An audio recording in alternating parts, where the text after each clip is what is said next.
Assalamualaikum warahmatullahi wabarakatuh. Jumpa kembali di channel Ngulik. Pada kesempatan yang kedua Mimin on cam ini, Mimin akan kembali lagi dengan membawakan sebuah cerita dari @cerita_arwah. Pada kesempatan yang kedua ini, Mimin akan menceritakan tentang 4 sekawan atau 4 pemuda yang demi menjadi konten kreator YouTube nekat mengunjungi rumah sakit mangkrak yang sangat angker dan berujung menjadi sebuah petaka. Seperti apa kisahnya? Yuk, daripada kita lama-lama, langsung saja kita masuk dalam ceritanya.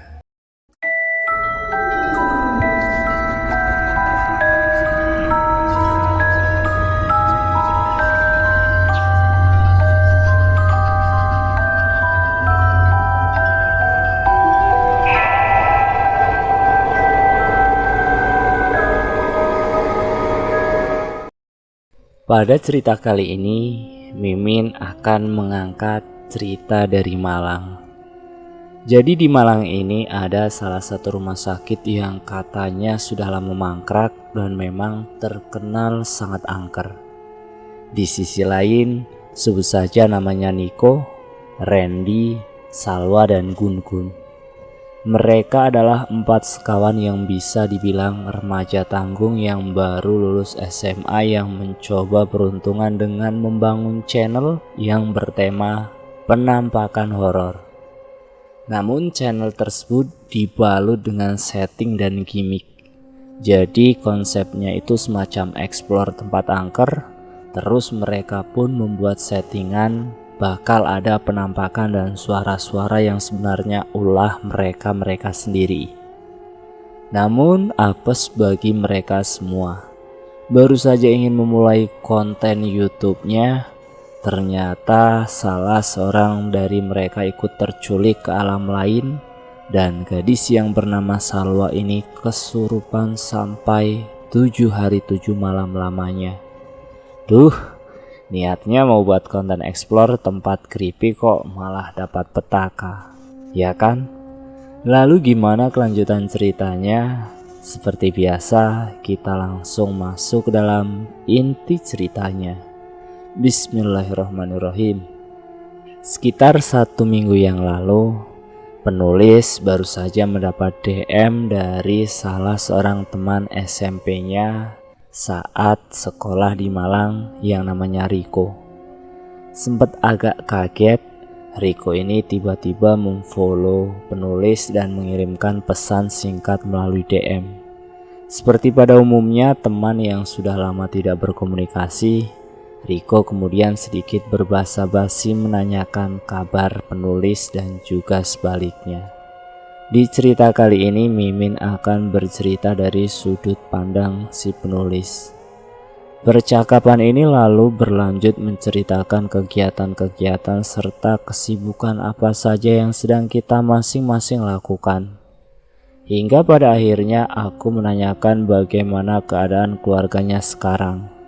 Riko lalu menceritakan jika kini ia sedang menghadapi sebuah masalah.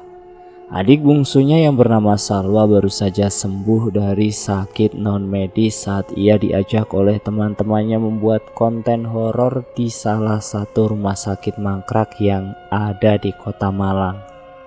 Aku yang masih tidak paham dengan ucapan Riko, lalu menegaskan kembali apa hubungannya antara sakit non-medis adiknya itu dengan rumah sakit mangkrak tersebut. Riko lalu membalas pesanku dan mengatakan jika nanti aku ada waktu senggang, ia ingin meminta waktu untuk berbicara di telepon saja untuk menceritakan kronologinya. Singkat cerita, setelah waktuku agak senggang, aku mencoba menelpon Riko untuk berbicara langsung. Tanpa banyak basa-basi, Riko dalam sambungan telepon langsung menceritakan pengalaman adik bungsunya itu. Salwa Fatimah adalah anak ketiga dari 3 bersaudara. Sebagai anak yang paling bungsu, Salwa mempunyai sifat yang manja dan memang terbuka. Salwa ini gak malu-malu untuk curhat sama kedua abangnya Riko dan Hanif mengenai masalah percintaan maupun mimpi-mimpi dan keinginan yang akan ia raih. Salah satu contohnya, sejak Salwa masih bersekolah SMA, ia selalu bercerita kepada kedua kakaknya itu jika kelak ia ingin menjadi seorang konten kreator terkenal seperti misalnya si Ria Ricis. Salwa sebenarnya sudah membuat channel YouTube-nya sendiri dengan tema sederhana, yaitu tentang Shopee haul, OOTD murah, make up dan lain-lain. Namun mungkin karena tema yang seperti itu sudah banyak dan menjamur di pasaran YouTube Indonesia, secara otomatis subscriber dan viewers yang diperoleh oleh Salwa masih sangat minim. Sang kakak tertua yaitu Riko sudah seringkali menasihati Salwa untuk fokus saja menimba ilmu dan setelahnya Salwa bekerja formal daripada harus mengurusi channel YouTube-nya itu. Tapi karena niat Salwa sudah bulat menjadi konten kreator, Salwa masih terus menggeluti hobinya tersebut sampai lama-kelamaan Salwa sendiri merasa tekor karena harus membeli peralatan di Shopee untuk dibuat konten. Sang kakak kedua yaitu Hanif lalu memberi masukan kepada Salwa jika lebih baik membuat konten horor saja, karena materi yang didapat banyak dan tidak harus banyak mengeluarkan uang. Salwa pun akhirnya mengikuti masukan dari sang kakaknya itu. Setelah Salwa lulus SMA, ia mengajak serta Gun-Gun, Niko dan Randy, teman sekelasnya dulu, untuk join membuat sebuah konten horor. Namanya juga konten horor baru, penontonnya pun masih sedikit dan konten horor yang disuguhkan oleh Salwa dan kawan-kawan terbilang belum 100% matang. Dari mulai storytelling, cerita hantu sampai dengan penelusuran tempat-tempat angker di sekitar kota Malang sudah Salwa serta ketiga temannya lakukan. Namun hasil view dan subscriber yang diharapkan masih jauh dari kenyataan. Salah satu dari 3 orang sahabat Salwa yaitu Randy lalu menyarankan untuk membuat konten penelusuran dengan gimmick settingan penampakan hantu untuk memancing view supaya bisa cepat termonetisasi. Gimana kalau kita buat aja settingan di tempat-tempat angker? Pasti bakalan viral deh kayaknya, cetus Randy. Gun-Gun yang sebenarnya penakut sempat keberatan jika harus menyamar menjadi sosok-sosok mengerikan apalagi di tempat-tempat angker. Namun karena Randy dan Niko yang terus membujuk, akhirnya Gun-Gun pun bersedia. Berbeda dengan Gun-Gun, Salwa yang mendengar masukan dari Randy langsung setuju dan mengusulkan secara bergantian di antara mereka untuk menyamar menjadi setan. Dan seorang lainnya membuat suara-suara seolah itu adalah ulah perbuatan setan. Sesudah rampung materi yang dipersiapkan, Salwa dan kawan-kawan langsung mendatangi sebuah pabrik gula terbengkalai yang ada di kota Malang. Sesampainya di sana, Salwa langsung membagi tugas. Salwa sebagai host, Gun-Gun yang penakut sebagai kameramen, Niko menjadi sosok pocong dan Randy membuat suara-suara horor settingan. Malam itu mereka semua berhasil syuting dan berhasil membuat sebuah gimmick dalam konten video YouTube mereka. Setelah melalui proses editing seadanya oleh Gun-Gun dan berhasil diupload, ternyata video tersebut cukup banyak menarik minat. Salwa dan teman-temannya itu menjadi ketagihan untuk membuat konten-konten settingan tersebut. Salah satunya, tempat yang akan mereka jelajahi kemudian adalah rumah sakit terbengkalai di kota Malang yang konon katanya rumah sakit tersebut banyak terisi oleh hawa-hawa negatif bekas pasien yang telah meninggal, terutama di bagian kamar jenazah. Kali ini yang bertugas menjadi setan adalah Salwa. Salwa menjadi kuntilanak dan Gun-Gun yang bertugas sebagai pocong, serta Niko menjadi kameramen dan Randy menjadi hostnya. Mereka tidak tahu jika perbuatannya itu akan menjadi sebuah petaka terutama bagi Salwa dan Gun-Gun yang menjadi hantu. Sebelumnya Salwa dan kawan-kawan sudah melakukan briefing untuk pematangan konsep sebelum pengambilan video di malam harinya. Rencananya Salwa akan bersembunyi dan menampakkan diri di ruang bekas operasi. Dan Gun-Gun si penakut akan ada di bekas kamar jenazah. Di tengah penelusuran pun Randy si host akan dibuat seolah-olah kesurupan setelah melihat dua penampakan, yaitu yang pertama kuntilanak yaitu Salwa dan pocong yang diperankan oleh Gugun. Dalam keadaan chaos itu rencananya si kameramen akan panik dan berlari mencari pertolongan. Setelah semuanya dipersiapkan secara matang, mereka pun kembali ke rumah sakit terbengkalai itu tepat pukul 12 malam. Salwa dan Gun-Gun yang sudah mempersiapkan diri dengan balutan kostum pun segera menempati ruangan yang telah ditentukan sebelumnya. Sedangkan Randy dan Nico pun langsung bergerak mengeksplor rumah sakit tersebut. Namun baru saja mengeksplor di bagian bangsal rumah sakit, Randy dan Nico dikejutkan dengan penampakan sosok Salwa si kuntilanak. Randy yang menyangka itu adalah sebuah improvisasi akting dari Salwa kemudian langsung berpura-pura lari menuju ke ruang bagian lain. Yang nyatanya kini ia pun melihat sosok pocong si Gugun. Randy sempat heran manakala ia melihat dua temannya itu berada di tempat yang bukan seharusnya. Namun karena kamera yang terus merekam, Randy langsung kembali berakting berpura-pura kesurupan sampai pada bagian klimaks dari videonya. Nico si kameramen utama memperlihatkan dirinya panik mencari bantuan dan menghentikan rekamannya. Sesudah dirasa berhasil mengambil video untuk konten, Nico dan Randy pun menunggu-nunggu kehadiran dua temannya yang tak kunjung datang. Lah si Gugun sama Salwa kemana?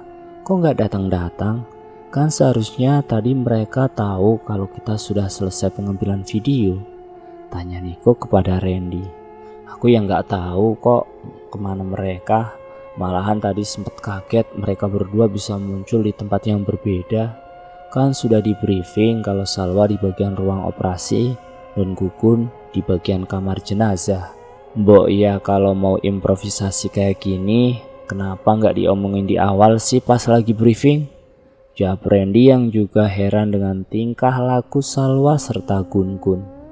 Saat menunggu-nunggu kedatangan Salwa dan Gun-Gun kembali, ternyata Nico serta Randy mendengar suara jeritan dan kemudian suara tangis perempuan dari dalam rumah sakit. Sontak mereka berdua langsung berlari ke arah suara yang ternyata di sana masih ada Salwa yang sedang terduduk di sudut ruangan sambil menutup matanya. Ayo pulang, aku gak mau kesini lagi, gak mau, ucapnya sambil menangis histeris. Randy dan Nico heran ketika ia melihat Salwa yang asli masih ada di ruang operasi. Jika benar ini adalah Salwa yang asli, berarti di ruang bangsal pasien tadi adalah penampakan nyata kuntilanak yang baru dilihat oleh Randy. Perasaan mereka berdua semakin tak karuan manakala melihat kondisi Salwa yang terus menangis dan tidak mau berhenti. Nico lalu menyuruh Randy untuk menjemput Gun-Gun di ruang jenazah, sedangkan dirinya menenangkan Salwa yang masih menangis di dalam mobil. Dengan agak takut-takut dan khawatir, Randy segera berlari sambil menteriakkan nama Gun-Gun ke dalam rumah sakit mangkrak tersebut. Begitu Randy membuka kamar jenazah, ia kaget bukan main. Ternyata sahabatnya Gun-Gun sudah tidak nampak ada di sana dan hanya menyisakan sehelai kain kafan yang dipakai oleh Gun-Gun untuk proses syuting saja yang masih tertinggal. Randy langsung berteriak-teriak sambil agak berlari menyusuri rumah sakit itu lagi. Ia berpikir mungkin saja si Gun-Gun yang penakut ini kabur dan bersembunyi di tempat lain. Namun setelah kurang lebih 15 menit Randy mencari Gun-Gun, Randy tak juga menemukan Gun-Gun. Randy langsung berbalik menuju ke mobil milik Nico, tapi di sana ia melihat Nico sudah ada di luar mobil yang mukanya terlihat panik. "Mana Gun-Gun?" tanya Nico. "Gawat, Gun-Gun gak ada," jawab Randy setengah ngos-ngosan karena sudah berlarian memutari rumah sakit mangkrak itu untuk mencari Gun-Gun. Salwa kesurupan Randy," jawab Nico sambil membuka pintu mobil dan memperlihatkan keadaan Salwa yang menangis dan sesekali cekikikan seperti kuntilanak. "Aduh, gimana nih? Kita antar Salwa ke rumahnya atau kita bawa ke Pak Deku aja dulu untuk disadarin?" tanya Randy yang masih panik. "Udah, bawa pulang aja dulu ke rumah Salwa. Lagian jam segini Pak Demu pasti sudah tidur toh Ren. Besok kalau masih kesurupan baru dibawa saja ke rumah Pak Demu." Setelah dipikir-pikir, akhirnya Randy dan Nico segera mengantar Salwa dalam keadaan yang masih kesurupan pulang ke rumahnya. Di sana mereka disambut oleh orang tua Salwa dan kedua kakaknya untuk mencoba menyadarkan Salwa dengan doa-doa sebisa mereka dan menyipratkan Salwa dengan air cucian beras. Hal itu rupanya cukup berhasil menyadarkan Salwa. Salwa yang masih terlihat amat syok, ia enggan untuk berkomentar tentang peristiwa yang dialaminya saat di rumah sakit. Sesudah keadaan dirasa kondusif, Nico serta Randy dini hari itu masih berniat untuk kembali ke rumah sakit mangkrak tersebut untuk kembali memastikan jika Gun-Gun masih ada di sana. "Ayo, coba lihat lagi ke dalam. Barangkali si Gun-Gun masih ada di sana," ajak Nico. Randy yang sudah mencari Gun-Gun pun menjelaskan jika ia sudah berkeliling rumah sakit kosong itu, namun memang Gun-Gun tidak ada di sana. "Aku sudah muter-muter tadi Nick, tapi emang gak ada. Kalau gak percaya, giliran kamulah sekarang yang cari Gun-Gun. Mungkin Gun-Gun udah pulang ke rumahnya. Coba aja besok kita datengin rumahnya Gun-Gun," jawab Randy agak malas. Dengan modal nekat dan memberanikan diri, Nico keluar dari mobil sendirian serta mencoba mencari Gun-Gun ke dalam rumah sakit itu. Dalam hatinya masih yakin jika Gun-Gun sebenarnya masih ada di sana. Nico perlahan mengamati bagian-bagian ruangan yang dilalui saat penelusuran. Tapi belum sampai ia selesai menuju ke ruang jenazah, Nico merasa punuknya dingin seperti ada tiupan angin dan telinganya jelas terdengar suara Gun-Gun meminta tolong. Nico sempat berkali-kali memanggil-manggil nama Gun-Gun dan mengikuti sumber suara itu. Ternyata bukannya bertemu dengan Gun-Gun, Nico malah melihat sekelebat bayangan hitam tinggi besar dengan mata merah yang menyala. Nico seketika seperti lemas kakinya dan tidak bisa bergerak. Untuk sesaat ia kemudian mengingat surat-surat pendek yang ia hafalkan serta mencoba berlari sekuat tenaga menuju keluar rumah sakit. Ayo pulang," jawab Nico sambil masuk ke dalam mobil. Di perjalanan wajah Nico pucat dan keluar keringat dingin. Nico pun menceritakan jika barusan tadi ia melihat sesosok siluet bayangan hitam yang ada di rumah sakit itu.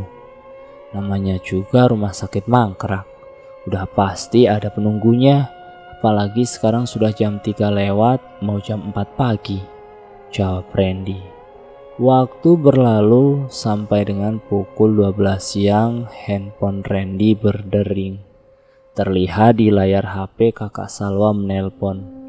"Salwa kesurupan lagi Ren," ucapnya di seberang sana tanpa basa-basi. Randy yang masih setengah mengantuk karena baru terbangun langsung menjawab, "Loh, kok bisa kesurupan lagi mas? Ya udah, nanti aku ke rumah Salwa dan nanti saya ajak ke rumah Pak Deku," ucap Randy dengan spontan. Randy mulai agak panik mendengar ucapan kakak Salwa di telepon. Randy segera bergegas menuju ke rumah Pak D-nya yang kebetulan tidak begitu jauh dari rumah Randy. Tapi apesnya Pak D. Randy ini sedang ada acara kegiatan tablik akbar mengisi khotbah ceramah di luar kota yang mungkin diperkirakan akan kembali dalam waktu beberapa hari ke depan. Oh iya, jadi Pak D-nya Randy ini memang dikenal sebagai kiai sekaligus orang pintar di kampungnya. Beliau pun sering dipanggil untuk mengisi ceramah-ceramah dan mengobati penyakit non-medis ke daerah-daerah. Randy lalu mencoba menelpon kembali kakaknya Salwa jika Pak D-nya sedang ada acara di luar kota. Ya sudah kalau begitu, nanti Salwa kita coba bawa ke orang pintar lain, jawab Hanif di telepon. Begitu telepon itu berakhir, tak lama masuk lagi panggilan lain dari Niko. Ren, gawat Ren, ibunya Gun-Gun barusan telepon, dia tanyain Gun-Gun kok belum pulang. Aku jawab aja semalam Gun-Gun sudah pulang sendiri, ucap Niko dengan panik. Seketika tubuh Randy seperti tersambar petir mendengar kabar Gun-Gun dari Niko. Randy pun menjelaskan kepada Niko jika ia baru saja ditelepon oleh kakaknya Salwa dan memberitahukan jika Salwa kembali kesurupan. Randy pun bercerita jika kini Pak D-nya sedang tidak ada di rumah untuk beberapa hari ke depan. Dalam rasa kepanikan, ketakutan dan kalut mereka berdua akhirnya sepakat. Niko serta Randy akan berfokus untuk pencarian Gun-Gun terlebih dahulu karena Salwa sudah bisa ditangani oleh keluarganya. Pencarian itu pun rencananya akan melibatkan orang pintar yang bisa membantu mereka menemukan Gun-Gun. Kini giliran Niko yang mengajak Randy untuk mendatangi Pak Nuri yang rumahnya berada di daerah Jember. Pak Nuri ini bisa dibilang orang pintar kepercayaan atau bisa dibilang guru spiritual dari kedua orang tua Niko. Hari itu juga mereka berdua langsung bergerak menuju ke rumah beliau. Begitu sampai di rumah Pak Nuri, Niko serta Randy langsung menceritakan jika mereka kehilangan jejak dari sahabatnya yaitu Gun-Gun. Mereka berdua pun mengakui mungkin ini ada sebab akibat dari perbuatan mereka yang sengaja seolah menantang setan penunggu rumah sakit mangkrak itu. Kalian ini gegabah sekali, ceroboh. Teman kalian kini sudah terbawa ke alam jin. Dan bersambung. Kira-kira seperti apakah kelanjutan dan nasib si Gun-Gun yang hilang entah kemana ini? Saksikan pada bagian yang kedua ya. Terima kasih sudah menonton video di channel Ngulik. Jangan lupa tekan tombol like, share, dan komen. Dan tekan subscribe untuk dapat notifikasi video dari Mimin yang selanjutnya ya. Wassalamualaikum warahmatullahi wabarakatuh.